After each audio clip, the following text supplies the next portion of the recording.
नमः शिवाय, जय भोलेनाथ। कैसे हैं आप सभी लोग? आप सभी लोगों का मैं अपने चैनल में स्वागत करती हूं। तो वीडियो शुरू करने से पहले एक छोटी सी रिक्वेस्ट है कि इस चैनल को सब्सक्राइब करें अगर जो आपको वीडियो ये पसंद आती है। साथ ही साथ बेल आइकन को प्रेस कर दें ताकि मेरी नेक्स्ट आने वाली वीडियो का नोटिफिकेशन आप तक पहुँच सके। तो इस बार ये वीडियो त्रयोदशी के ऊपर है कि त्रयोदशी को हम किस तरीके से माता महालक्ष्मी को प्रसन्न कर सकते, क्योंकि जो त्रयोदशी होती उस दिन से हमारा जो दिवाली 5 दिनों का जो त्यौहार होता है और बीच में दिवाली पड़ती है। शुरू में 2 दिन पड़ते हैं धन त्रयोदशी, उसके दूसरे दिन पड़ता है चतुर्दशी, बीच में दिवाली, उसके अगले दिन पड़ता है गोवर्धन पूजा और उसके बाद में पड़ता है भाई दूज। तो ये हमारा कुल मिलाकर 5 दिन का त्यौहार होता है। और धन त्रयोदशी वाले दिन से दीपक जलना शुरू होते हैं। धनतेरस वाले दिन एक तो हम यमराज का दिया जलाते हैं यमराज के निमित्त, और 13 दिया बाकी और हम जलाते हैं माता लक्ष्मी के समक्ष। वो 13 दिया जलाकर फिर हर जगह हम उन दियों को रख देते हैं। तो पहले तो हम बात करेंगे कि हम धन त्रयोदशी वाले दिन हम क्या खरीदें और धन त्रयोदशी साल कब है। तो इस बार धन त्रयोदशी जो है वो 10 नवंबर को है, दिन शुक्रवार को। तो शुक्रवार का दिन होने से इसका महत्व और भी कई गुना बढ़ जाता है, क्योंकि उस दिन ये तो माता महालक्ष्मी का दिन होता ही है शुक्रवार। तो अगर जो हम इसमें कुछ विशेष पूजा कर लेते हैं तो माता जी का आशीर्वाद पा लेते हैं। और जो प्रदोष काल में जो इसकी पूजा होगी तो इसमें आप माता महालक्ष्मी की, धन्वंतरी जी की, कुबेर जी की पूजा की जाती है। तो धन्वंतरी जब समुद्र मंथन हुआ था तो धन्वंतरी जी तब प्रकट हुए थे और उनके हाथ में अमृत का कलश था। तो जिससे हमें पता चलता है कि धन्वंतरी जी की पूजा करने से हमको आरोग्य रूपी धन की प्राप्ति होती है। इसीलिए इस दिन धन्वंतरी जी की पूजा की जाती है। और पूजा में हम हल्दी की गांठें किसी साफ कपड़े में लपेट कर रखेंगे और पीली कौड़ियाँ और धनिया माता महालक्ष्मी को समर्पित करेंगे। धन्वंतरी जी के चरणों में भी हम धनिया चढ़ाएंगे और बाद में हम इस धनिया का प्रसाद बनाकर हम लोग सेवन कर सकते हैं, क्योंकि वो धनिया में धन्वंतरी जी का आशीर्वाद होगा। तो हम उसको प्रसाद के रूप में पंजीरी बनाकर सेवन कर सकते हैं, या हम उसको किसी गमले में उस धनिया को बो भी सकते हैं। तो ये तो हो गई पूजा की बात कि पूजा में माता महालक्ष्मी को आप हल्दी, पीली कौड़ी और शंख से आप, और चावल तो ज़रूर होना चाहिए पूजा में। छोटी छोटी चीज़ें आप मार्केट से ला सकते हो। ये कोई ज़रूरी नहीं कि आप बहुत महंगी सोना ही खरीदो धन त्रयोदशी वाले दिन, कोई ज़रूरी नहीं है। तो आप छोटी छोटी चीज़ें लाकर भी, तो इसमें नई चीज़ें इसलिए लाई जाती क्योंकि इसका नाम ही धनतेरस है, ताकि हम कुछ लाएं अपने घर में इस तरह की चीज़ कि जिसको लाने से हमारे घर में वृद्धि हो। इसीलिए इस दिन नई चीज़ लाई जाती है। लक्ष्मी गणेश इस दिन आएंगे।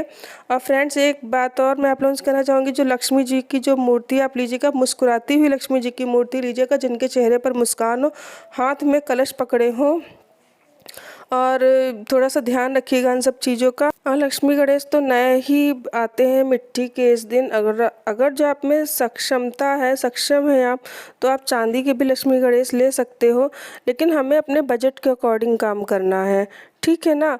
तो अगर जो आप का बजट है तो आप अपनी माँ को या अपनी वाइफ को आप चांदी की पायल उनको गिफ्ट कर सकते हो, क्योंकि फ्रेंड्स इसका लॉजिक सीधा सीधा यही होता है, जितना आपके घर में बहन, बेटी, माँ, पत्नी खुश रहेंगी उतना ही माता महालक्ष्मी आपके ऊपर प्रसन्न होंगी। तो अगर जो आपका बजट अलाउड ये करता है तो आप अवश्य उनको कुछ चांदी का गिफ्ट दें। अपनी पत्नी को दे चांदी की पायल, पत्नी नहीं है तो माँ को दे सकते हैं, बहन को दे सकते हैं। तो बिल्कुल दीजिए, ज़रूर दीजिए, क्योंकि माता महालक्ष्मी इन्हीं रूपों में हमारे घर में निवास करती हैं, पत्नी के रूप में। और फ्रेंड्स, इनको खुश करना बहुत ज़रूरी होता है। शुक्रवार का दिन है, आप अपनी पत्नी को ज़रूर ये गिफ्ट कीजिए, गिफ्ट करके देखिए। या आप चांदी का बिछिया भी ले सकते हो। तो जैसा आपका बजट अलाउ करे आप वैसा काम करिए, और कोई ज़रूरी भी नहीं है, आप उनको साड़ी भी गिफ्ट दे सकते हो, कुछ नया ले आइए आप। और फ्रेंड्स, आप नई झाड़ू भी ला सकते हो, क्योंकि झाड़ू भी लक्ष्मी का रूप होती है, तो उस दिन झाड़ू की पूजा भी होगी। और जो लक्ष्मी गणेश जो नए आएंगे उस दिन वो खोले नहीं जाएंगे, उनकी पूजा दिवाली में ही होगी। तो जो भी आप सामान लाओगे नया, जैसे कि आप कोई चांदी का कोई प्लेट लाया, कुछ भी लाया, तो वो सब उस जितना भी सामान है उसकी पूजा दिवाली वाले दिन ही होगी। और ये जो धनतेरस वाले दिन जो पूजा होगी, इस दिन धनिया की पूजा होगी, हल्दी की पूजा होगी, दीपक जलाए जाएंगे 13, और जो 13 दिए होंगे वो आप सब कहीं रख देंगे। एक अपने लॉकर में रखेंगे, जब आप अपने घर के बाहर एक रखेंगे, मोहरा जिसको कहते हैं वहाँ रखेंगे, सब कहीं रख देंगे आप वो दिया। कुछ इसमें लंबी बत्ती के भी दिए जलेंगे, और जो लंबी बत्ती का जो दिया जलेगा उसको आप अपने लॉकर में रखिएगा। कुछ गोल बत्ती के दिए जलेंगे, जो गणेश जी का एक दिया होगा मंदिर में रखा जाएगा, और भगवान कुबेर के लिए गोल बत्ती का दिया जलेगा, और कुछ इसमें लंबी बत्ती के दिए जलेंगे, वो आप अपने हिसाब से देख लीजिएगा।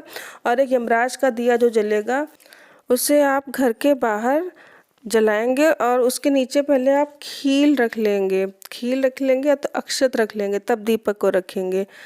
तो इसका एक मंत्र होता है, स्कंद पुराण का मंत्र है, मैं आपको बता देती हूँ। मृत्युना पाशदंडाभ्याम कालेन च मयासा त्रयोदश्याम दीपदानात् सूर्यजः प्रियतामिति। तो ये स्कंद पुराण का मंत्र है। और फ्रेंड्स एक चीज़ और, जो धन त्रयोदशी वाले दिन शंकर जी के मंदिर में दिया ज़रूर जलाइएगा। पीपल के नीचे जलाइएगा, बेलपत्र के पेड़ के नीचे अवश्य जलाइएगा। तो ये यहाँ पर भी दिए आपको अवश्य लगाने चाहिए। और तुलसी के पेड़ के नीचे तो दिया अवश्य ही जलाएगा। ये तो आप लोगों को पता ही होगा, कार्तिक महीने में तुलसी के पेड़ के नीचे दिया जलाने का कितना महत्व होता है। तो फ्रेंड्स जो भी ज़रूरी जानकारी थी वो मैंने आपको दी है। अगर वीडियो पसंद आती है तो इस चैनल को सब्सक्राइब करें। नमः शिवाय, जय भोलेनाथ।